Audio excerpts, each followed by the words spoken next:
Welcome to Time for Hope, a ministry of Hope for Living Media Church and Bible Study Time Incorporated. Here's your pastor and host, Dr. Freda Crews. Thank you for joining us on Time for Hope. I'm Dr. Freda Crews, your host, and with me again today is author G.T. Saliga, whose book titled, Are You There, God? Because I'm Still Single, and subtitled, A 20-Year Journey Through Doubt and Singleness to Find Faith, God, and Marriage. We will conclude our discussion on this today. GT's book offers reflections on the spiritual meaning of the Christian message for singles today and tells his 2-decade story of working through loneliness and near loss of faith. As GT struggled to find God's answers, he reflects on his romances, frustration, heartbreak, theology, humor, and philosophy throughout his true life story that will answer the question, Are you there, God? Because I'm still single. For more, stay with us. I'm going to do my best to pick up where we left off last week, okay? And thinking about what some people do during these periods of loneliness and wanting that mate. Today, many of them don't wait for marriage, and we know that. And many of them turn to other things that God is displeased with, such as drugs, to fill that emptiness and that void, alcohol, pornography. Now, I am amazed at the stats related to pornography, especially when it comes to pastors. How many pastors actually who are married, many of them, and yet they're still filling up a void of some kind with this pornography, just like the world. And that's a sad commentary on Christians. That's a sad commentary, but it's so easy though, and men have to be. I've done shows with men on my show about this sexual attraction and so on and so forth, and it's there. It's like what you were struggling with in wanting a mate. It's not something as a general rule that just goes away. It's something that the evil one can choose to use, and it's something that one can have to admit that they have a problem with, and so pornography, they could reason, it's done in the home, it's done secretly, it's done, and maybe even the wife doesn't know about it, and that they could get away with that. That's the kind of things the devil himself can put into somebody's mind. So there's that. Then there are the smartphones that have apps that allow for free sex with synonymous people, anonymous people, not synonymous people, anonymous people, just a swipe away. So this media is good for us, isn't it? But yet it poses problems for certain people. It seems to me there's never been a time in the history of the world where there's so many different things that people can put to fill up that void, you know. So for a Christian, a single Christian, and a man to stay on track, you know, is going to require a deeper relationship with Christ where you get to know him. So he's filling up that God-shaped void in your heart. And that's what it's to be filled up with, is God. And you bring that out over and over and over again in your book. But sometimes you would slip up and lose that grip and turn to other things also. But the beauty of your story is God never let you go. He sometimes lets people go, and but he didn't let you go. I don't know what his reasons are for letting some go, but you must have maintained some kind of love and must have shown it, that God knew that you didn't want to lose him totally and completely. Am I right about that? You're really right. I think that from early on I had had an experience with Christ, and so it's this first-hand relationship with God that enables you to go on and through the dark times where you feel like there's no reason to go on, and yet Christ meets you. At one point I had decided I was not going to follow Jesus at all anymore. Got into Neoplatonism even. Got into a type of ancient philosophy nobody's ever heard of, and I had decided that I was going to follow the good, and that's what Neoplatonism says God is. And I went into a Bible study where somebody had the gift of prophecy, which I didn't normally go to this type of study. And this person who didn't know me said out loud to the group, there's somebody in this room who's thinking of following the quote-unquote the good. This is Jesus talking to you. I'm your good, follow me. And I was like, that's me. I mean, what would make anybody say that in a million years? And that's an example of Christ holding on. He is good. He is just good. And we are to follow him no matter what. Absolutely. Right? And then you feel that loneliness with some not so bad things, such as video games. Right. My grandsons have loved those video games. Music. Yep. Which it can be good music, and we can have plenty of music these days around us. The internet, movies. There can be good movies, right. And I know at one time as I was growing up, and also even later as my husband became a pastor, Christians were not to get near a movie theater. I mean, and of course I don't believe that. We've had some good Christian movies. Right.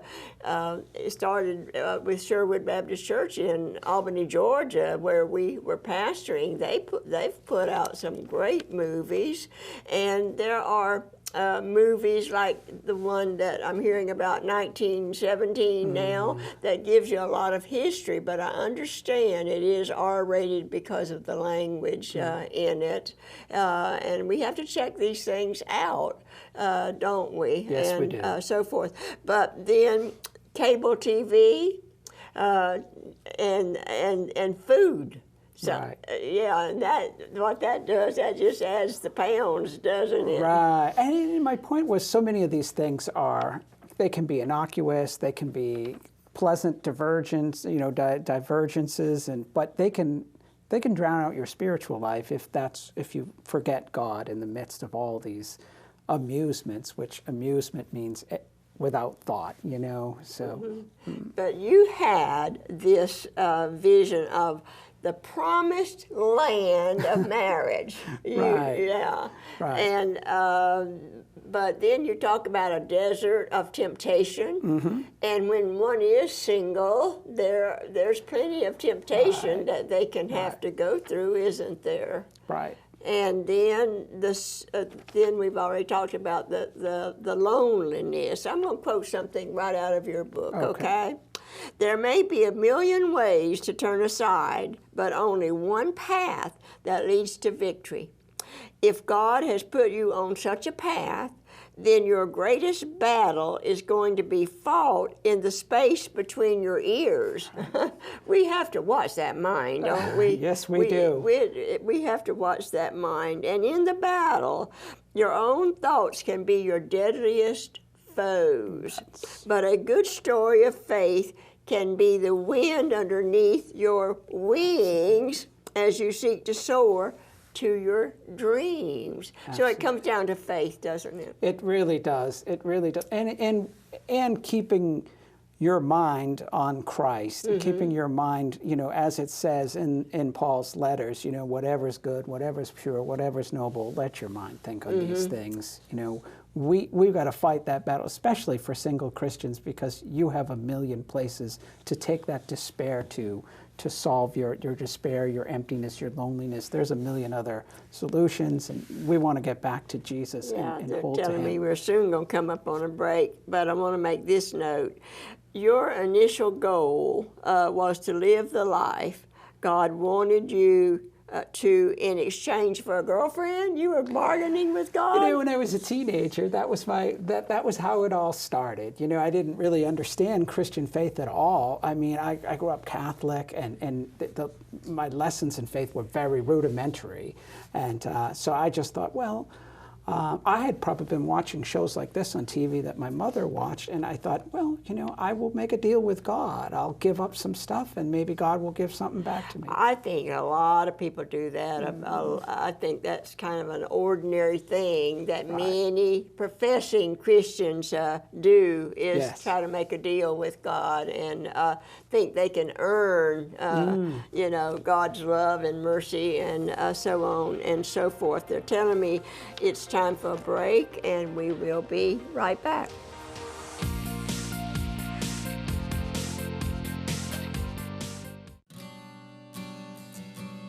If you were really honest with yourself, you would probably admit that you started dreaming at an early age of the day when you would meet that very special person you would want to spend the rest of your life with.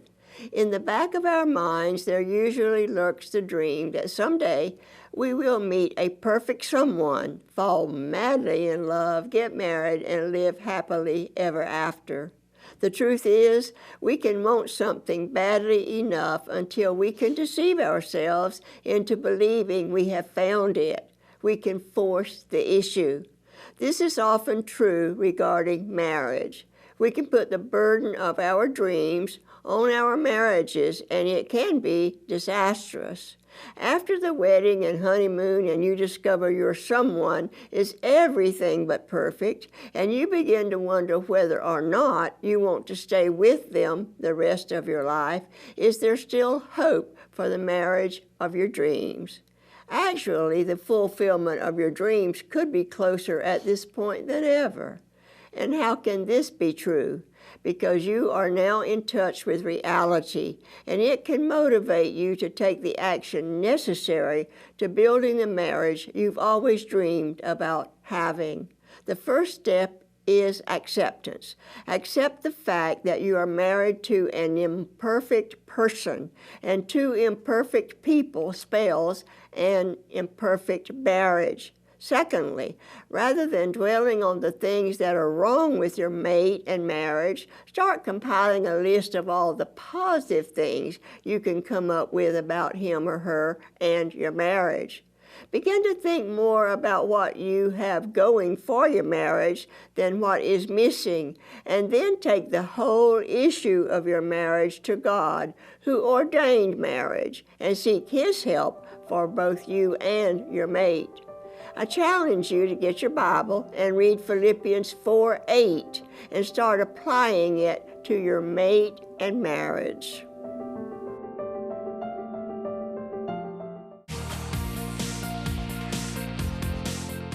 Thanks for staying with us on Time for Hope. Our guest for today is G.T. Saliga, and we're talking about his book, Are You There, God? And the reason he's asking that question, even in the title of his book, is because at that time he was still single when he asked this question. He was still single. He was single and wanting to be married and wanting a mate for 20 years, a 20-year journey through doubt and singleness to find faith, God, and marriage. Now he has it all. Let me go ahead and tell you ahead of time. He has all of that now. But I also want to turn to you and talk about this mother of yours. You say she was the biggest influence in turning you to faith in God. Yes, she was. That's a wonderful testimony for a mother. Yes, she was. Yes, she had, I mean, she was an orphan, actually, and got taken into a Catholic orphanage and then got adopted, and she lived such an intense life of faith for the rest of her life, became a born-again Christian, and had, when I was young, in teenage years, sort of left me Christian books in my room, and she exemplified the Christian life for everyone in our family. You know, that's wonderful to be said of a mother. A mother can be a tremendous influence on a son, on their children, and so forth. Did she know you were into pornography at such an early age? Oh, well, she probably had never guessed it because it was something that happened outside of the house. And my experience with pornography was probably about this much. I mean, I swear, like, I was about age of 14, and I probably had seen a few books, and then I've never gone back to it. So, yes. After that, you say that actually your faith became the center of your gravity all the way through this whole experience, and it must have started out that you were quite young when you started that, and that you had a sense from early on that God was promising you that you would eventually have a wife. Yes. So so on and so forth, And that's what made the trial so difficult for me. I mean, I was believing God had a wife for me, and I had believed this from the time I was a teenager, so why did it not happen? And why was it not showing up? And probably the biggest thing I wanted at the end of it all was to really see God's hand when it all came together. And boy, did he show up in the end. He really did. I mean, I felt that God was there for 100%. After 20 years of struggles, up and down, roller coasters, in and out, God was there. He showed up at the end, and I had no doubt that it was him that brought me to my wife. I mean, and she's here with you today. Yes, We're saying that again. I'm going to read something out of your book that I bet gives the reason and the answer for what you just said. Okay. It says, I remember thinking as I prayed. I'm encouraging people more and more and more to get into more and more prayer. We need that connection with God, and it shows our faith. It proves our faith to pray to God and believe His promises, and know and believe, as you said, He's our center of gravity, and that we're to pray and ask Him for what we need. We should never hesitate to do that. It says, I remember thinking as I prayed, no matter what your will is, God, for my life, how can it be bad if it's your will? I love the way you put that. For God is the source of all things beautiful, amazing, and wonderful. This is you. So His plans must always be the best. Right. Then I said to God, even if the world's most beautiful model was waiting on my bed for me tonight, I would rather have your will done in my life. As far as I'm concerned, that nailed it for you. Absolutely. Nailed it for you. Absolutely. And for this wife that you have with you today, that God meant it when He told you you're eventually going to have a wife, the one that you want, and so on and so forth. But you said all the time you thought the solution was some type of miracle girlfriend, never imagining that you could actually find yourself feeling entirely fulfilled by the thought of God's love. Knowing God, following God, and loving Him. That's a great message to put out, a great message to put out. Yes. Yes. I thank you so much for bringing that up, because it's really at the heart of everything I want to say to people is that, we're going to go through all sorts of things in this life, whether it's singleness, job loss, whatever our struggle is. I want to add this right now. It could be a bad marriage. What you went through single, some people go through married. Right. And it can be a horrible life, married to the wrong person, or never a couple never getting their problems ironed out or straightened out, but trying to hang in there together. And divorce is can be a very painful answer to getting out of a bad marriage, especially for children. I've had grandchildren have to go through it, and it's a painful time when their parents divorce and being pulled in two different directions and so forth. And we have a lot of that today. We have a lot of it today. But what you went through single, and what a lot of singles do go through, hanging in with God and not following the crowd into a lot of what's going on today. Right. It also it can be a very painful experience, and so you said desire for companionship and friendship to fill our intimacy needs. But first we're to seek God's kingdom. Right. First. Right. What does Jesus promise if we do that?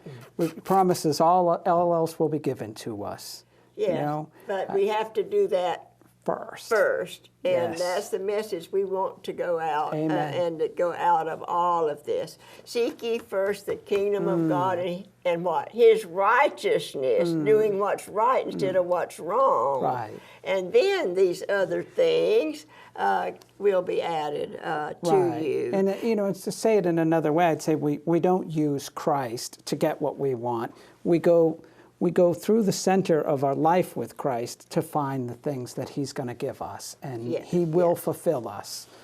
Now, the best for you thought, was you wanted a very attractive woman, and you wanted that woman to love you radically, and you wanted her to be intelligent. And you ended up with all of that, didn't you? I did get it. Yes, I did get it. Yes, very much so. And then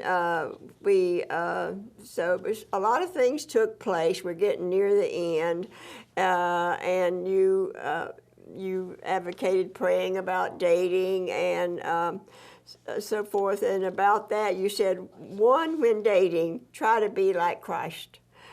Putting others ahead of yourself, and then seeking God's presence, and so on and so forth. You said my breakthrough came only with faith. Absolutely. And the merciful intervention of God. It's, as I said early on, quite a story. I want you to have the last word. Look into that camera and end this show for us. Okay, so after 20 years, I just want to encourage people to have more faith than you thought you could have.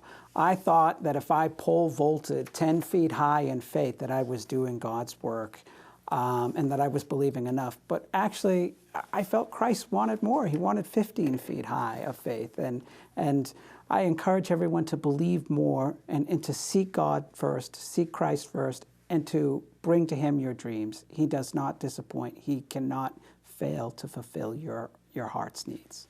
That was well said. I do have a couple of things. I have a prayer request from a viewer, which we encourage you to send in your prayer request to us, and we will take them up with our Heavenly Father, with whom nothing is impossible.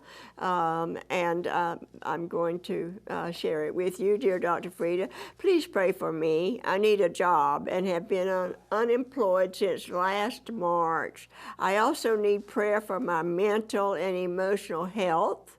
I was traumatized from losing my job, and I am also dealing with grief from losing my son in 2006. This is a lot of grief for a person to go through. Apparently he wasn't expecting to lose his job, and that he said it traumatized him.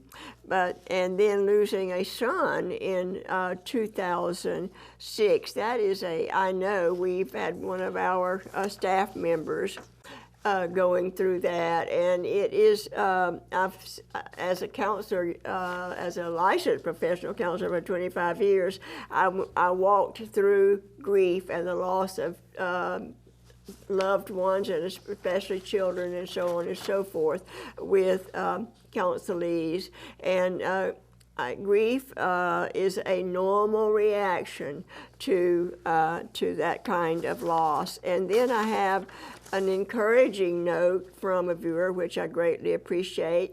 Dear Dr. Freda, I enjoy watching and listening to your television program, Time for Hope. And that's said very simply and very with a few words, but it means a whole lot to me, and it also means a whole lot to me when I'm out and about and my local viewers catch me and let me know that they're tuning in to Time for Hope and that God is using it in their lives. So don't ever hesitate to approach me and let me know that you're one of my regular viewers in the area, because it encourages me on the journey of the mission that God has called me to.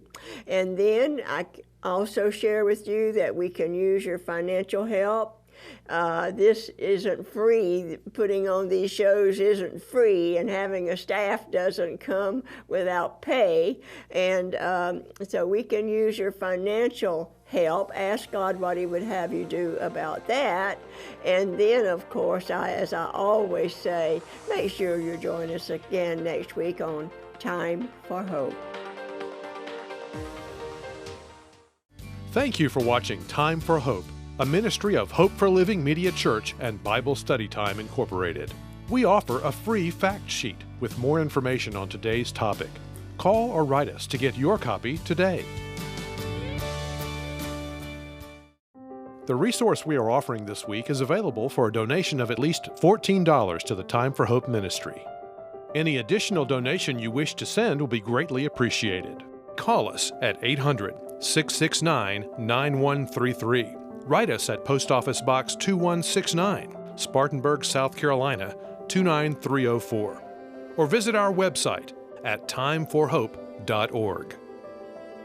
As we continue to give out messages of hope, a financial gift of any amount to support the Time for Hope ministry will be greatly appreciated. When you send us a gift, you are joining us in the ministry God has called us to.